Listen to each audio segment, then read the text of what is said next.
Hi. So, as you know, we're reading a piece of fiction, but in addition to that, what we're going to complement our reading of fiction with is nonfiction, articles, podcasts, graphs, things that are essentially, when I say nonfiction, nonfiction is non-fake. That's how I think about it. It's stuff that's reporting news or reporting current events or reporting things that have happened in real life. So that could be like telling the story of something that happened in real life or reporting data. So the first nonfiction skill we're going to talk about is how to identify the author's intention.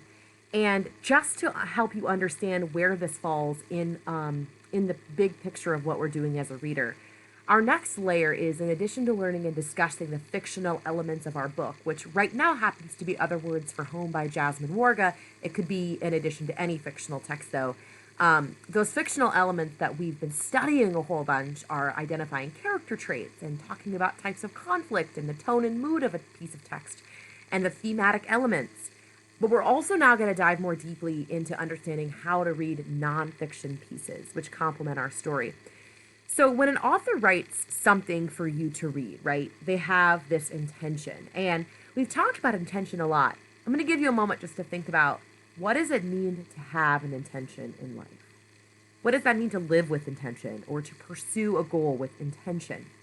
It means that you're driving towards something, figuratively, you're driving towards something, or maybe literally, and you have a goal in mind, and you are determined to use all sorts of tactics to reach that goal, right? What did we learn is Jasmine Warga's intention for the reader?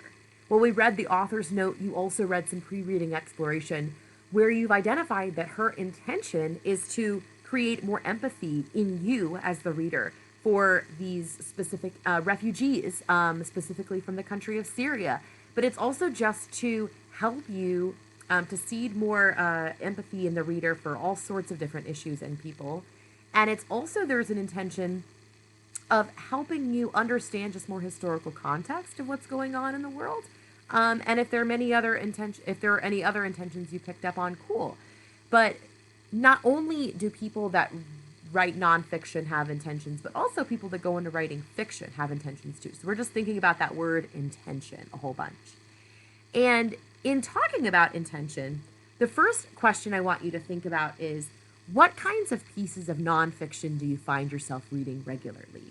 Are you the type of person that you feel reads like a lot of articles, whether that's short articles or long articles? Do you find yourself reading a lot of opinion pieces or watching opinion pieces?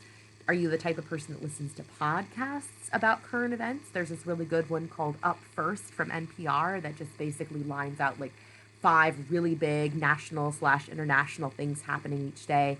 Are you the type of person that likes to digest your real world events or data through graphs because you enjoy the visual element of that?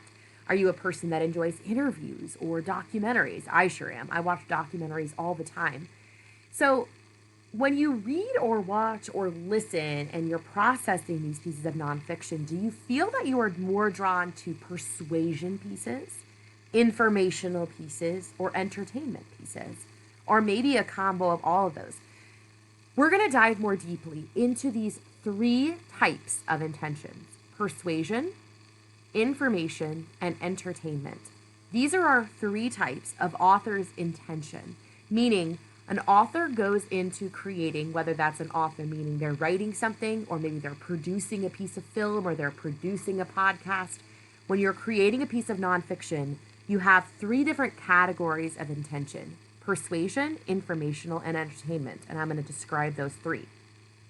First of all, when an author goes into creating a piece of persuasion, which is the P in pie, piece, persuasion, information, entertainment, the author is writing to convince you, right, to argue a point that you should think about a topic in the way that they think about it. Or maybe a person is creating a piece of persuasion to offer up this solution to a problem, and they think you should read about their idea for the solution to a problem.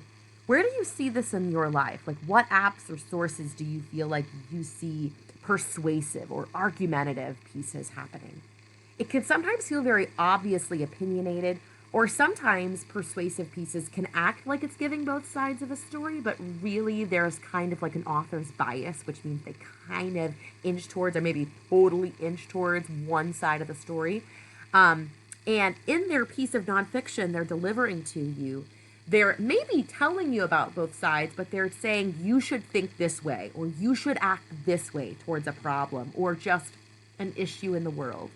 Another word for this type of intention is also called argumentative. And I know that in language arts, you either have or will continue to write argumentative essays, right? Where you are persuading the reader to go along with your thoughts, to go along with your ideas.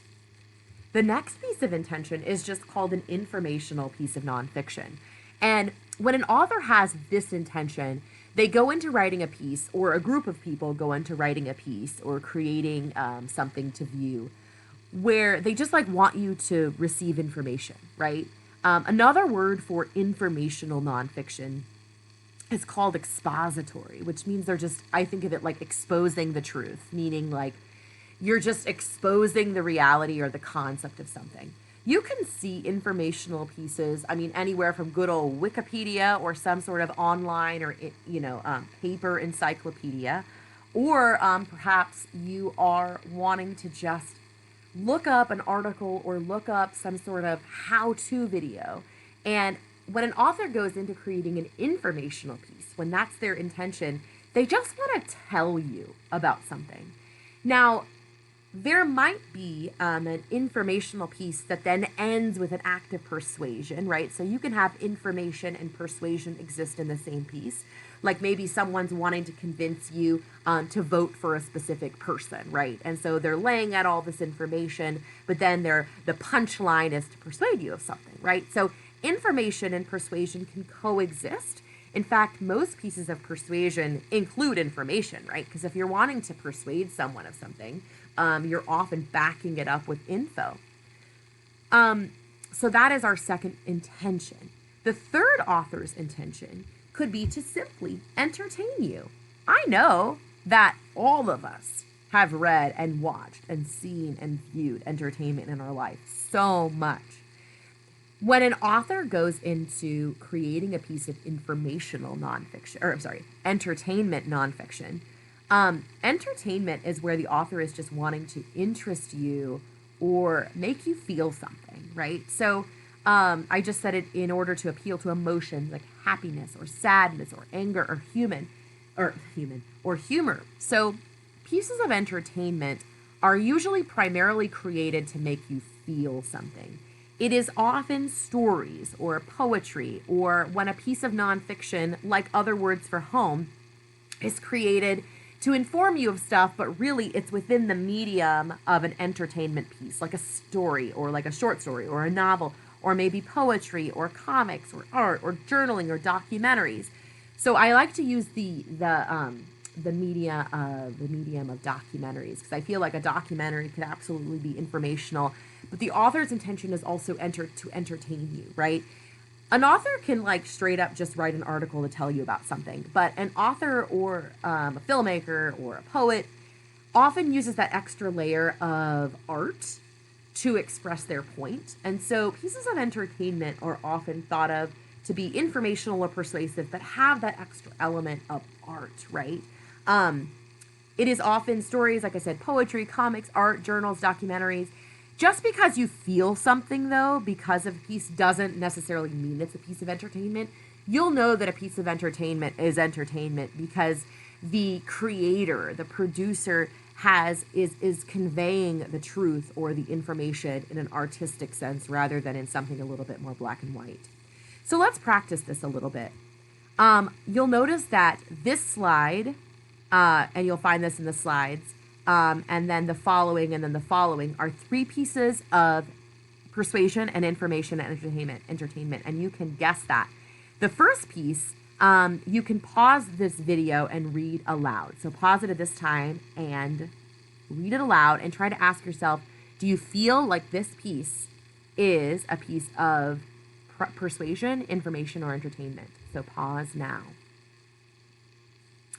So this piece is actually an act of persuasion because while they're absolutely supplying information, this person who wrote this, and the source is below, the person who wrote this has a clear opinion, right, on immigration and its effect on the United States and what you should think about it, right? So the thesis would be that it's a good idea according to this author, okay?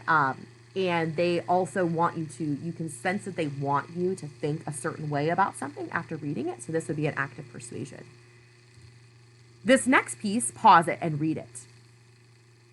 Okay, as you unpause, this is a list, right? This is just straight up, this is an actual list from my wedding. And this is an act of information. Like this, the author's intention in writing this, aka me, was to provide information to someone. There isn't like an active persuasion going on. I'm not like, you should do this instead of this, right? It's just information. And it's not really entertainment, although I do cry when I think about my wedding and how much money I spent. But that's not really in the writing, right? This is truly just an act of information. So the author's intention here is informational. And the next piece, I want you to read over Rupi Kaur, who is the author of that poem we read, Broken English. Pause this video and look at this piece and read and ask yourself if this is persuasion, information, or entertainment. So this is not only, I think, a piece of information that makes you think about the human condition and maybe persuades you to think, but primarily the author's intention, aka Rupi Kaur, the poet, is to entertain you. You can even notice that the illustration is there. And the reason I know this is entertainment is because it appeals to my emotions through an artistic sense. This is also supposed to, like, the picture is absolutely supposed to be a part of the overall information that you're receiving from the piece. What terrifies me most is how we foam at the mouth with envy when others succeed, but sigh in relief when they are failing. Our struggle to celebrate each other is what's proven most difficult in being human. And so she's not only decided to offer her opinion on the human condition, but to do it in an entertaining fashion. So here is how you're applying all this work to other words from home. Once you're done processing this video and the slides, and of course all these slides are found in just our Group B or Group A cohort slides, okay, so you can look there.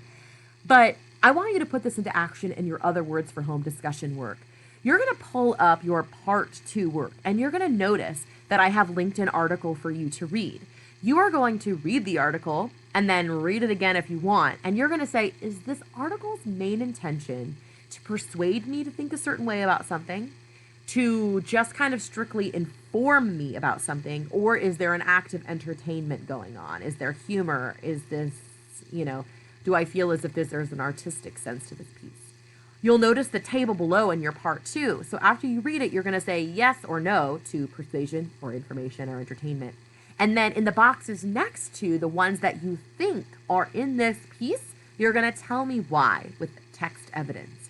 That is your next step, in addition to just continuing to read your fiction for your fiction elements in part 1. So email me if you have any questions. But this is essentially your overview of understanding what an author's intention is, which is PI, to persuade, to inform, or entertain.